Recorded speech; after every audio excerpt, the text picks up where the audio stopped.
Shalom sahabat khotbah populer. Yesus yang populer harus dikhotbahkan. Waspadalah, iblis selalu mengincar siapapun untuk diperhambanya, dan dia akan melakukan tipuan-tipuan menggunakan media-media untuk menyesatkan saudara. Oleh sebab itu, mari kita belajar bagaimana ciri-ciri iblis bekerja dalam setiap media maupun lingkungan sekitar kita.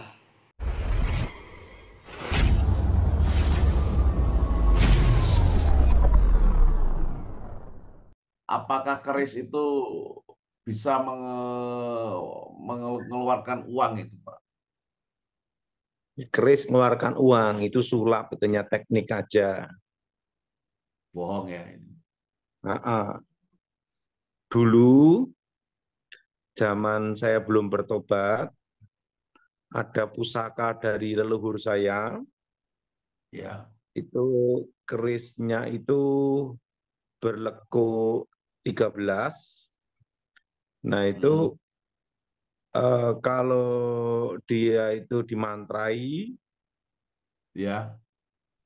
kalau untuk melakukan penyembuhan atau sesuatu hal, kalau dimantrai kekuatan nyoninya, maka dari keris itu akan keluar air 1 tetes. Oh. Hanya 1 tetes, Pak? Tidak 1 ember. Dan itu Lalu, airnya itu keluar dari gonjo keris ya. ya. Nah itu punya kakek buyut saya. Lalu airnya bermanfaat atau berkhasiat untuk apa itu, Pak? Itu biasanya kekuatan untuk kalau ada orang itu kesambet atau sakit gitu. Oh. Dan kalau ada pedang, namanya pedang Soponyono, punya guru saya itu, saya lihat sendiri, setiap malam Jumat tuh berubah jadi ular. Wow. Setiap malam Jumat?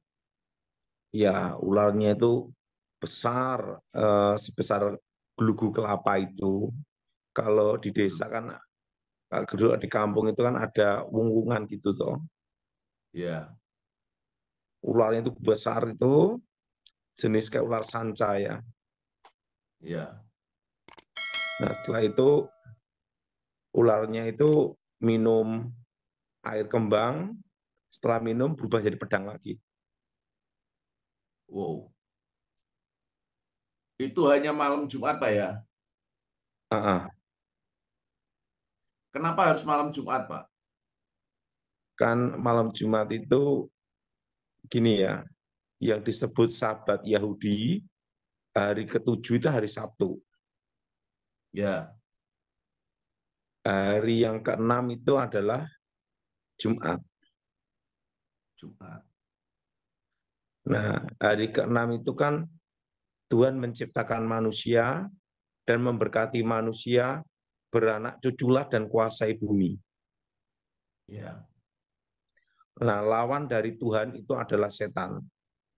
Ya. Makanya setan gunakan hari ke-6 untuk mengikat manusia dengan kutuk. Maka ritual puasa gelap seluruh dunia itu pasti hari ke-6, Jumat atau malam Jumat. Seluruh dunia? Seluruh dunia. Wah, berarti luar negeri, Eropa, dan segala macam, mungkin daerah China juga mereka percaya di Kan ini, Pak ya, ada ritual sampai hari. ada film The Friday kan, Ya, betul. zaman dulu. Nah itu karena itu maka hari Jumat itu hari ke-6, lawan dari Tuhan adalah setan. Ya. Lawan dari berkat adalah kutuk. Nah, ini ada pertanyaan lagi, Pak. Kalau pohon bidara itu bisa menangkal santet atau jin nggak, Pak? Nggak bisa. Nah, ini kalau bicara untuk menangkal santet atau jin itu bagaimana, Pak, caranya, Pak? Orang yang suka tertawa itu nggak bisa disantet. Oh, hati yang gembira ya. Kita tertawa ya. Tapi jangan ketawa sendiri. Kebablasan edan. Ya, Pak Daud, ini kan lagi banyak yang terjadi ya, persoalan keluarga ini juga ada pertanyaan dari saudara kita. Bagaimana sih cara mengatasi suami yang terkena pelet atau guna-guna dengan perempuan lain itu, Pak? Harus mengampuni suaminya dulu. Harus mengampuni. Supaya lepas dari guna-gunanya itu, Pak, atau peletnya, Pak. Mengampuni, kedua doa untuk mematahkan mantra peletnya, mantra kutuknya. Sahabat khotbah populer, terima kasih sudah mengunjungi channel ini. Berdasarkan apa yang disampaikan oleh hambanya Evangelis Daud Tony, iblis itu memang penipu. Selalu melakukan tipuan-tipuan kepada siapa saja, di mana saja, kapan saja, dalam situasi apa saja. Yang penting dia mendapatkan korban. Dia bisa pakai media-media khusus untuk membuat orang bergantung kepadanya. Misalnya tadi adalah kris untuk mendatangkan uang. Dan iblis selalu ingin orang itu tidak lagi datang ke Tuhan. Dengan tipuan-tipuan yang diberikan, kesannya mengalami atau menerima keuntungan, dia ingin manusia tidak lagi bergantung kepada Tuhan. Sekalipun dia Kristen, bisa saja dia berdoa kepada Tuhan di hari Minggu, tetapi di hari lain dia minta nasihat kepada orang khusus, orang tertentu, yang notabene orang tersebut akan mengarahkan orang Kristen ini kepada iblis. Iblis itu seperti itu. Dia nggak khawatir orang Kristen ke gereja beribadah, tapi dia khawatir kalau orang Kristen tidak bisa dipengaruhi untuk datang kepada iblis. Dia sangat tidak suka ada orang Kristen yang selalu ibadah, suka ibadah, tapi hubungannya dekat dengan Tuhan. Jadi mari kita kenali ciri-ciri iblis sedang bekerja. Iblis ini meniru apa yang dilakukan Tuhan.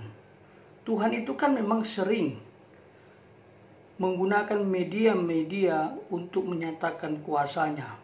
Di Alkitab juga ada. Dan untuk menceritakan kuasa Allah atau kerajaan Allah. Itu.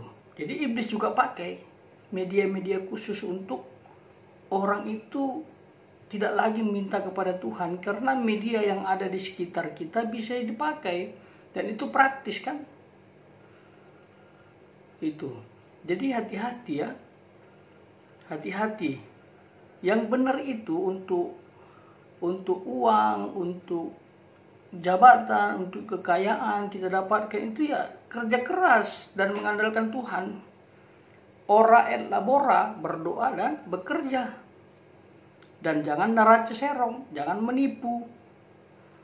Itu berbisnislah dengan baik. Itu. Bekerjalah dengan baik sehingga kamu nanti diangkat menjadi pimpinan di satu perusahaan misalnya. Itu aja lakukan, pasti Tuhan akan berkati. Gak perlu melalui bantuan kuasa gelap atau media-media khusus yang sebenarnya itu membuat hati Tuhan berduka melihat umatnya atau orang yang diciptakannya tidak lagi berharap kepadanya. Khususnya untuk pasangan yang tadi disampaikan ada yang terkena guna-guna, ya kan? Ya, mari yang sudah menikah itu datang kepada Tuhan, bangun hubunganmu dengan Tuhan dengan baik. Pasti pasangan kita akan tercover oleh kuasa Tuhan. Jadilah istri yang baik, jadilah suami yang baik. Pasti suami atau istri kita tidak akan berpaling. Itu. Mau datang siapa begitu hendak menghancurkan keluarga kita, kalau hubungan kita harmonis, dekat dengan Tuhan, dasarnya firman Tuhan, pasti kita nggak mau lihat yang lain. Aku hanya lihat pasanganku yang sudah diberikan Tuhan kepadaku. Termasuk tadi Pelet disinggung. Pelet tidak akan bisa mengenai orang yang gembira, orang yang dekat dengan Tuhan. Itu. Maka selalulah dekat dengan Tuhan, membangun hubungan dengan Tuhan. Selalulah berdoa, sampaikan doa-doa yang sifatnya membentengi diri, mematahkan kuasa gelap. Dan kalau kita membangun hubungan dengan Tuhan, maka rumah kita, keluarga kita akan menerima kasih Tuhan, penyertaan Tuhan, berkat Tuhan yang bergelimang. Sekalipun ada masalah, tapi Tuhan selalu memberikan kelegaan, memberikan jalan keluar yang kadang-kadang kita nggak pikirkan itu bisa terjadi. Tapi itulah Tuhan Yesus. Oleh sebab itu berserah, bergantung, berdoa, mengandalkan Tuhan Yesus saja. Ya jangan yang lain. Jangan miliki dua Tuhan. Kalau Yesus, Yesus saja. Ya, jangan digabungkan. Hari Minggu ke gereja, tapi hari lain mengandalkan kuasa gelap. Itu tidak bagus. Ada kutuk yang akan sahabat terima. Ya, kalau kita mengandalkan kuasa gelap juga. Dan kutuk itu akan menghancurkan hidup kita dan keluarga kita. Bisa dalam bentuk sakit, penyakit, bencana, dan kematian. Bahkan sampai kepada kebinasaan. Tuhan Yesus memberkati.